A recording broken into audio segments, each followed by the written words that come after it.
Eccoci qua cari telespettatori, ben ritornati. Come vi avevo preannunciato, spazio per le pensioni, questa volta con lo speech CGIL in persona, quindi Giuseppe Di Girolamo ben ritornato qui con noi della segreteria speech CGIL del Veneto, e quindi parliamo di posizioni pensionistiche. È un argomento estremamente importante, molto delicato. Noi supportati naturalmente dagli esperti dello speech cerchiamo periodicamente di riaffrontarlo per ricordare quello che è in vigore ancora, quello che è stato prorogato, quello che c'è, che non c'è, che si può fare, che conviene soprattutto fare in proiezione. E con questa parola proiezione pongo la prima domanda, Giuseppe Di Girolamo, perché bisogna sempre valutare non tanto come si sta in quel preciso momento in cui una persona magari è stufa e vuole andare in pensione, ma valutare che quella pensione, quella scelta che si fa di lasciare il proprio lavoro e quindi andare in pensione con quel quantum dovrebbe essere sufficiente anche dopo 15 anni, quando magari si ha bisogno di andare in casa di riposo o di un assistente domiciliare, badante che dir si voglia, e bisogna far quadrare i conti, vero?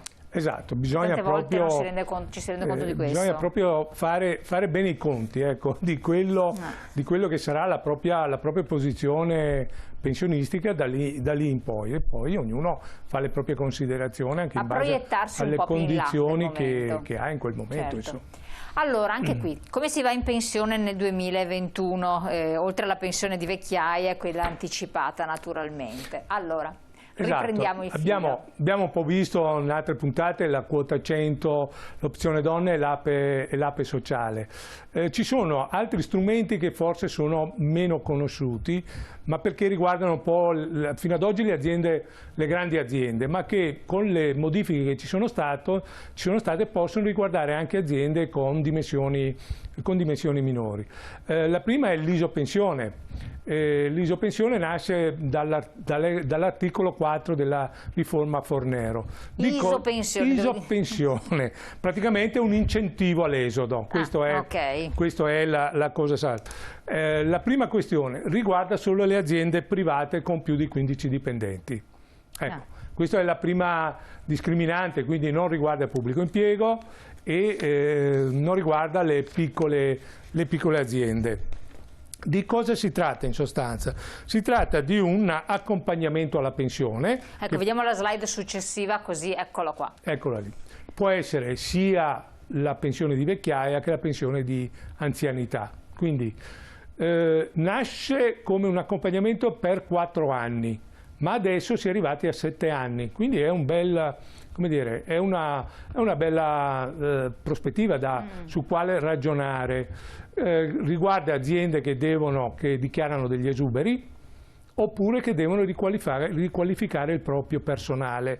Quindi io ho un personale che, come dire, non è più adatto a ciò che faccio adesso e quindi rinserisco giovani, quindi formati, eccetera, eccetera. Tutto questo, quindi l'isopensione serve anche ad agevolare questo tipo di percorso e quindi c'è questo incentivo all'esodo. Quali sono i requisiti? Abbiamo detto riguarda le aziende private con più di 15 dipendenti. Per il lavoratore invece è chiaro che deve stare dentro il range di 7 anni.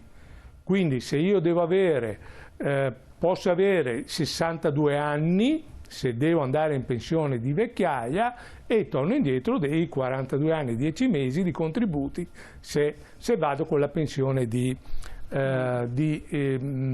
anzianità, anticipata.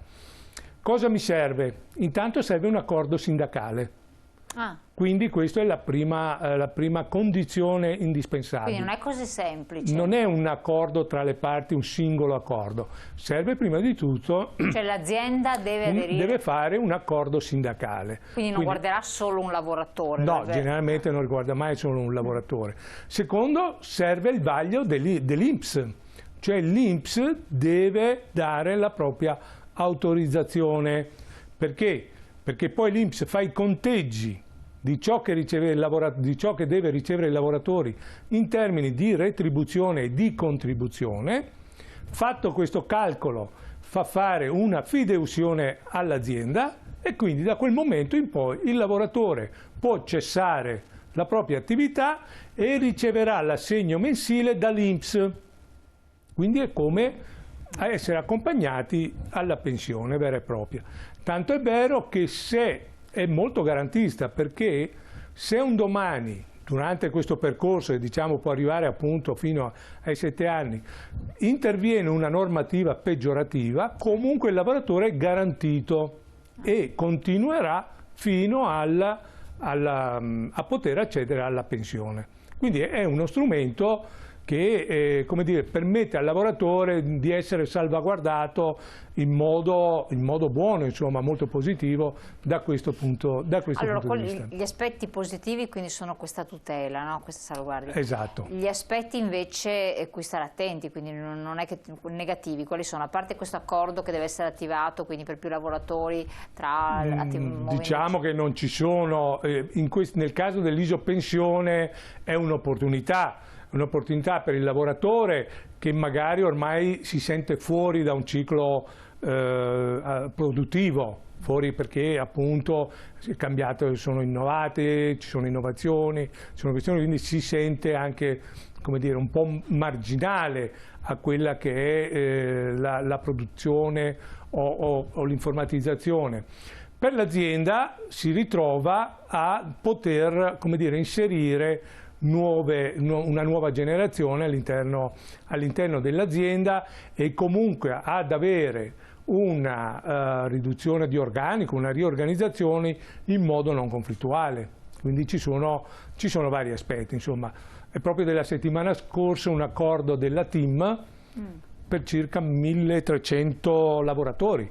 Quindi uno scivolamento, diciamo. È uno scivolamento, esatto, è un qualcosa di più, diciamo, perché, come dire, il rapporto per il lavoratore è abbastanza garantito, insomma, come ripeto, il lavoratore viene calcolato tutto ciò che viene a percepire negli anni che gli mancano alla pensione, compresa la contribuzione, e quindi non c'è. Ricordiamolo ancora, è dal 1° gennaio 2018. Qual è l'aspetto negativo, se c'è un aspetto negativo? Che non ci sono gli assegni familiari, sull'assegno non vengono calcolati gli assegni familiari, non possono essere fatte altri tipi di operazioni, tipo la cessione del quinto, non è reversibile. Se succede qualcosa in quei 7 anni lì, la persona, il superstite, avrà quello che prevede la normativa generale, insomma, quindi non avrà la reversibilità di quello assegno lì, ma la pensione indiretta come previsto dalle norme ordinarie. Perfetto. Abbiamo poi il contratto di espansione. Beh, qui è più semplice perché è simile all'isopensione, quindi ha le stesse caratteristiche, diciamo, cambia la motivazione per cui viene richiesta, perché non riguarda tanto le riduzioni quando la riorganizzazione, e poi ci sono alcune differenze sostanziali che riguardano il lavoratore, quindi sono anche migliorative per l'azienda, meno onerose per l'azienda, diciamo. Intanto la durata massima è di 5 anni e non di 7. Quindi già questo è un primo aspetto. Inoltre, se l'uscita del lavoratore è orientato alla vecchiaia, l'azienda non deve versare anche la parte relativa ai contributi per i 2 anni, ad esempio, che riguardano la NASPI.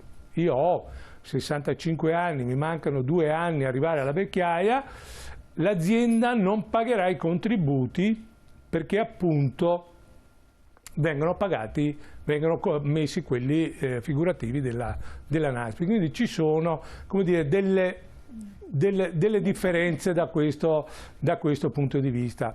Mentre invece se è quella anticipata, allora l'azienda dovrà versare anche la parte, come dire, la parte che riguarda la contribuzione che mi manca per arrivare Le aziende quindi potrebbero essere poco favorevoli a questo. È meno utilizzato da questo punto di vista, anche se incominciamo ad avere dei segnali, insomma, perché può essere interessante anche per l'azienda, come dire, inserire persone nuove, insomma, più qualificate, maggiormente preparate, ecco, dentro al proprio... Il quantum di pensione anche in questo caso? Beh, no, non cambia in questo caso, nel caso di isopensione non cambia. Nel secondo può esserci un riflesso dato dalla contribuzione figurativa, che quindi va a, come dire, a incidere sulla pensione futura. Ma questa opzione è il lavoratore che la presenta, la palesa all'azienda oppure l'azienda che o i sindacati? Come funziona? Il meccanismo funziona in questo modo: c'è l'accordo collettivo, c'è, come dire, l'accordo poi che viene di conciliazione. In quella sede il lavoratore decide se accettare o meno la proposta. Quindi è, come dire, è su base volontaria. Dopo, sappiamo che spesso, come dire, le aziende che lo utilizzano hanno anche altri problemi, quindi uno si guarda, come dire, ci pensa bene prima di dire di no ad una... È irreversibile? Non irreversibile, no, ci sono stati casi, insomma, però uno sa che è in una situazione che un domani può esserci una crisi, un'altra cosa, e quindi entrare in una condizione forse anche peggiorativa, ecco. Altre modalità invece di esodo, quali possono essere? Allora, ce ne sono alcune che sono indubbiamente meno garantite, però può esserci qualche caso che può essere interessante. Adesso c'è una novità che riguarda ad esempio la cassa edile, quindi un ente bilaterale, che sono quegli enti che sono formati dai contratti nazionali tra le parti sociali e le parti datoriali, danno una serie di prestazioni ai lavoratori, alle imprese e ai lavoratori dipendenti. Solo per gli edili, quindi solo per l'edilizia, questo vale, è stato formato da 2 anni un fondo per l'accompagnamento alla pensione. Ecco, attenzione, qui parliamo di una prestazione mutualistica, quindi non dà garanzie, cioè se io lavoratore accetto di usufruire di questa modalità, quindi la copertura per i 2 anni dei soldi che dovrò versare all'INPS, cioè l'INPS, io chiedo all'INPS di fare i versamenti volontari della contribuzione che mi manca attraverso dei bollettini, l'ente bilaterale mi dà i soldi per pagare quel bollettino, però se nel frattempo cambia la normativa, cioè non ho garanzie né da parte dell'azienda, perché io non sono più in azienda, e quindi come dire, è un po' rischioso. Chiaramente riguarda per un settore che, come dire, ci sono persone che arrivano a quell'età lì, cioè pensiamo a una 65 anni un muratore, lavori particolarmente rischiosi. Esatto, che è faticoso, lavora particolarmente faticoso. Ecco, questa è una novità che c'è, quindi data appunto dalla cassa edile, però parliamo appunto di una prestazione, attenzione, mutualistica, e quindi è una cosa ben diversa da ciò che abbiamo trattato fino adesso. Solo cassa edile, ricordiamolo, quindi non case artigiani? No, solo cassa edile, solo per l'edilizia, non per gli impianti fissi, no. Perfetto, per altri, chi è del settore sa com'è. Ci sono altri esodati in giro ancora, che vengono sistemati? Allora, noi siamo riusciti ad approvare la 9ª salvaguardia. Mamma mia, siamo alla 9ª. Esatto. Sono gli ultimi, no? Sì, questa 9ª salvaguardia ha riguardato qualcosa come 2.400 persone e siamo arrivati a 150.000. Cioè sono tutte quelle persone che dal 2011 alla riforma Fornero non avevano più un lavoro, erano vicini alla pensione, ma non trovavano più un lavoro, avevano concluso tutti gli ammortizzatori eccetera ed erano lì. Quindi un problema grosso, umano anche, perché sociale sicuramente, che è stato affrontato ogni anno con le varie finanziarie.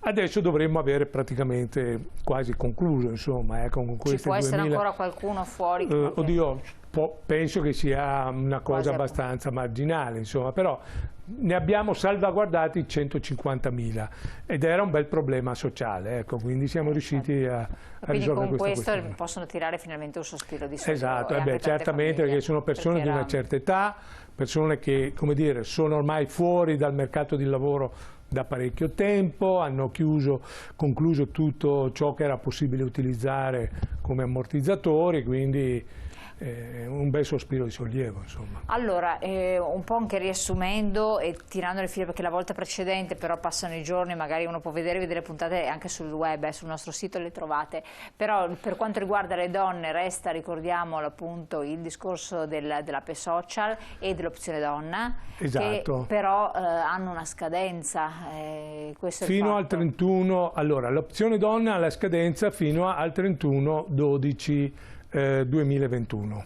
quindi poi vedremo insomma cosa, se riusciamo. Perché questo che ci chiedono tanti telespettatori, esatto. Cosa consigliate? Di approfittare di queste situazioni o di fare delle considerazioni diverse? Bisogna sempre fare delle considerazioni soggettive, perché ripeto, soprattutto per quello che abbiamo detto sull'opzione donne è molto penalizzante e quindi vale la pena guardare bene, insomma, fare bene i propri conti, così come anche sull'APE Social, su altre questioni. Bisogna proprio capire il contesto in cui sono dal punto di vista aziendale, il contesto della mia situazione familiare, della mia situazione individuale, cioè mettere insieme tutte queste cose, vedere in prospettiva cosa può succedere e poi decido in base a questo. Ad ogni modo venite da noi, ci sono i nostri esperti, vi faranno i vari, come dire, l'esplorativa per vedere il certificato, per vedere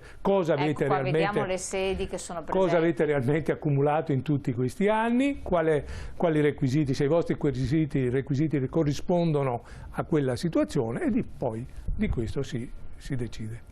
Ecco, in questo periodo di tempo, in questo momento, avete avuto delle problematiche diverse che vi sono state presentate, oppure si è un po' trascurata la posizione pensionistica in virtù del fatto che sono queste chiusure, quindi c'è magari maggior timore da parte degli anziani di uscire? C'è qualche consiglio che vi sentite di dire alle persone che è bene non lasciare passare il tempo, insomma, sostanzialmente? Relativo a questa questione? Alle questioni pensionistiche. Ma cioè, diciamo questa cosa, noi la questione previdenziale stiamo cercando di rendere flessibile il meccanismo che è molto rigido, cioè la Fornero ha messo delle rigidità molto forti, noi stiamo facendo in modo di ottenere nel confronto col governo una serie di flessibilità, perché i lavori non sono tutti gli stessi. Un conto è fare, l'insegnante all'asilo o alla materna, un conto è insegnare all'università, un conto è essere in un'azienda, in un ufficio, un conto è essere su un'impalcatura. Quindi, come dire, bisogna tener conto di tutti questi aspetti, anche di ciò che mi può capitare durante la vita lavorativa, insomma, no? Quindi degli imprevisti, dei problemi appunto con la famiglia. Noi stiamo cercando di rispondere a queste situazioni, cercando di rendere maggiormente flessibile l'attuale legislazione. Questo è quello che stiamo facendo e per cui diciamo alle persone: informatevi, tenetevi informati sempre su questo tipo di ragionamento. Dopodiché per le pensioni serve il lavoro, questo è basilare. E questa è un'altra questione. Per il sistema pensionistico serve che le persone abbiano un lavoro che gli piaccia, che sia qualificato e che duri nel tempo. Che duri nel tempo soprattutto, esatto, perché in questo periodo ci saranno grossissimi problemi. Questa è la nostra, come dire, filosofia.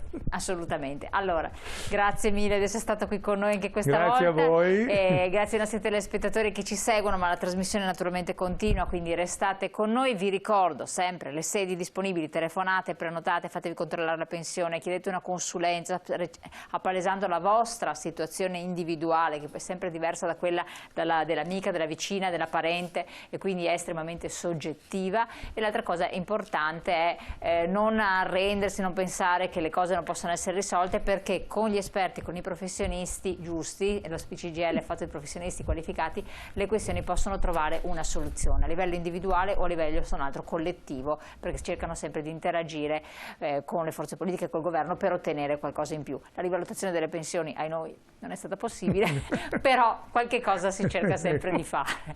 Allora, grazie ancora, noi ci vediamo tra poco. Grazie.